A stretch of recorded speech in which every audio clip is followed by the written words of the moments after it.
आई हम एकटा सीता जी के झूमर गबै छी, नीक लागत त हमर चैनल के लाइक शेयर एंड सब्सक्राइब कर देबै। सीता चलली जंगलवा के ओर, नयनवा से लोर भर के।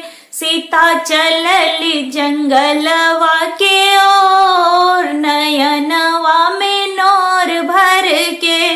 लक्ष्मण ले चला हमरा के जल्दी, भावे नहीं काहे ई आबद नगरी।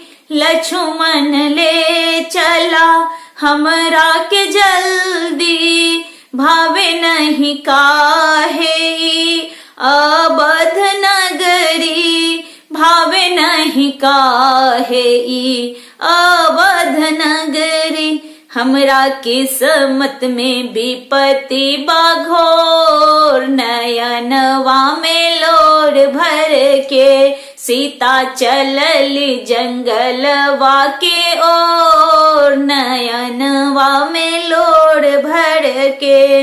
हम नहीं जानली जे एहन घर आई, हम नहीं जानली एहन घर आई। राम जी के बिना जाने जियल कैसे जाई। राम जी के बिना जाने जियल कैसे जाई। कहिया लौटब अयोध्या के ओर, नयनवा में लोर भर के। सीता चलली जंगलवा के ओर, नयनवा में लोर भर के।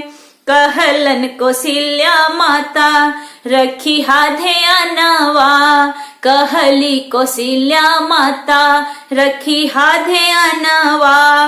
तोरा के बिना सीता नहीं लागे मनवा, तोरा बिना सीता नहीं लागे मनवा। लक्ष्मण कहता रे दोनों हथवा जोर, नयनवा में लोर भर के।